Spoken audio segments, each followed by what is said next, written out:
What's happening, everybody? Well, this is my 1-year review of my 2022 Ram 1500. Specs on this truck, it's a Lone Star 2-wheel drive quad cab, so it has the smaller back seat as opposed to the crew cab. It's got a 5.7 with the e-torque system, and I've upgraded this truck with 3.55 to 1 rear gear ratio. Came from the factory with a 321. Now, all that being said, I absolutely love this truck.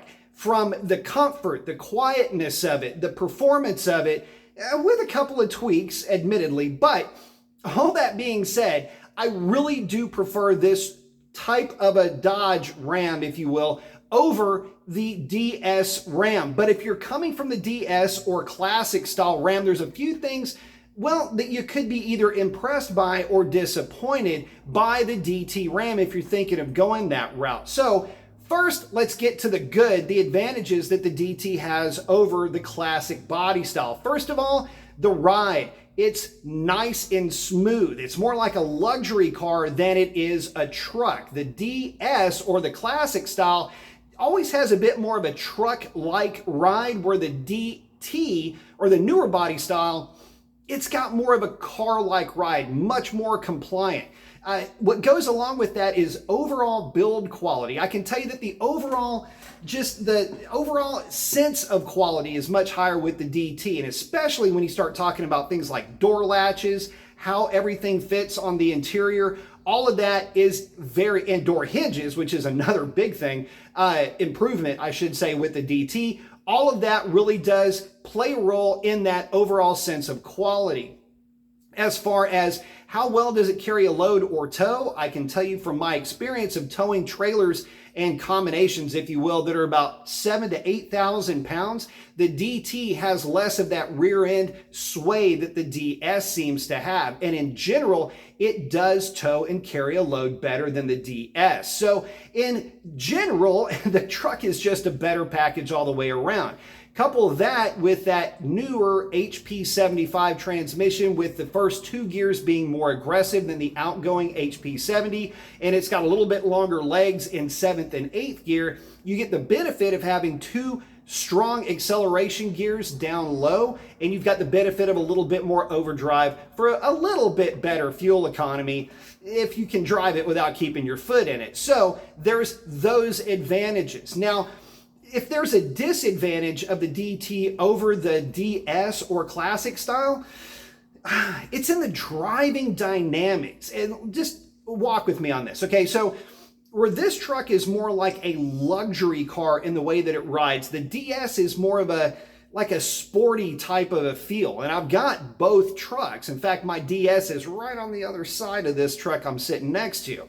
And the DS's throttle mapping and just the way that the truck seems to run, even though in draggy testing, I can assure you that this DT has been quicker than the DS, albeit not by much, gear for gear. The DS just seemed to feel snappier, and a lot of the tuning that I did on my DT was just to get some of that snappiness back. So there's that to consider, but outside of those parameters, really the DT is superior in every metric that you can find. So would I recommend this truck to anybody looking at a new truck now? Well, absolutely I would. The 5.7 Hemi has proven itself to be rather durable as long as it's well maintained. Frequent oil changes and being mindful of other maintenance items will have these things running, at least in my experience with fleet trucks, well over 200,000 miles. With the normal, water pump, maybe an alternator type of an issue popping up here and there. But aside from that, I wouldn't have any reservations with one of the Rams over one of the other brands that are out there. Now, if you're comparing it to a Ford, I can tell you that the Ram is going to feel more punchy down low compared to the 5-liter V8. It's not going to have the down low rush that the 3.5-liter will have, and talking about the EcoBoost. But the EcoBoost, once it gets out of 1st and 2nd gear, always to me felt like it laid over. The Ram is always pulling with a steady flow of torque. If you're comparing it to any of the GM variants with the 5.3, any of the other V8s are going to outclass that, so don't even bother with it. Now, in terms of interior quality, that's really where the DT shines. Again, this thing is more like a luxury car than it is a truck. So when you start to take all of those things into consideration and you take a look at the value, and at the time that I purchased this truck, it's stickered at about $47,000, $48,000 as equipped. I was able to get about $7,000 off a sticker. So that ended up working fairly well, even when you consider the market that I was in at the time. Well, Ford and Chevrolet weren't looking to make any deals, and Dodge was going out of their way, Ram was going out of their way to make it convenient for me to get a hold of this truck. So for that, I'm thankful as well. In terms of overall fuel economy, it's averaging about 16 or 17 miles per gallon in mixed driving. Again, it depends on how you're going to be getting on it, but I got to tell you, I can't really be too bummed about the type of fuel economy this thing is getting, considering how I drive. I would say 16 is pretty good. I can tell you that in my DS, it seems to get a little bit better fuel economy, but I typically don't drive that truck as hard, and it spends most of its life on interstates. So mixed traffic, interstates, speed limit type of driving, you'll see a bump of 2 or 3 points off of that 16.5. So with that, guys, I want to just tell you that if you're in the market for trucks, the Ram is a nice way to go, but I would recommend some upgrades, at least in terms of, well, what makes a truck fun, right? Well, exhaust. The exhaust sounds pretty good from the factory, but I can tell you that this one's got a Borla S-Type, and it's well worth the investment just for the auditory bliss that it'll bring you. I don't think much sounds better than one of these Hemis with a properly tuned exhaust. Now, getting to the gearing, I went ahead and I upgraded this truck with 3.55 rear gears. It came with a 321. The reason why I did that, and this gets into a little bit of a comparison between the DT, which is the new body style, and the DS, the older body style.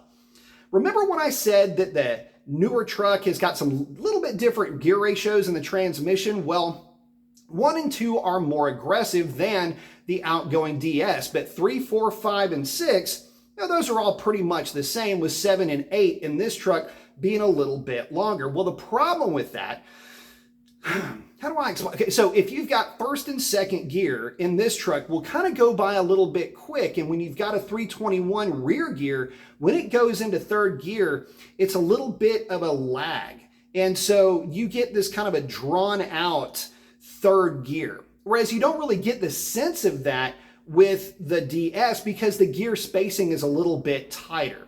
So there is that. I would suggest 355 gears being a mandatory upgrade. If you're thinking about getting one of these trucks, just throw the gears in the thing, have them already bought, have them ready to go. It's definitely well worth the upgrade. It's about $1,000, so it's a little bit pricey, but the performance gain that you get is well worth the investment. And in saying that too, there's one other modification I would suggest, and that would be to, if you can, pick up a taser to where you can disable the auto start stop feature with one of these things. That gizmo that turns off the auto start stop, because now since 2023, all of the Rams are going to have that eTorque system, which is more or less just a really glorified way to incorporate a start-stop system into the truck. I can tell you this, doing away with that makes the truck drive a lot more traditionally. Yes, it's got a button, you just boop, turn the thing off, but if you forget to turn it off or whatever, and the thing starts going into the start-stop deal, it can get a little bit annoying. Again, it's just a button away, but if you've got a gizmo that'll make that turn off, then you'll be a lot happier with it. I don't think it's anything you have to worry about with the DS. So as far as any little, annoyances, that's about it with the DT. In terms of, again, drive, ride, performance, everything, the DT is going to be exactly what you're looking for. If you need something that can haul the family around, haul clients around, get the crew cab. Don't get the quad cab if you're looking to haul people around. Get yourself a crew cab, throw an exhaust on it, toss a gear in the thing, and get a gadget to turn off the start-stop feature just so you don't have to keep pressing buttons, and you're going to be extremely happy with this truck.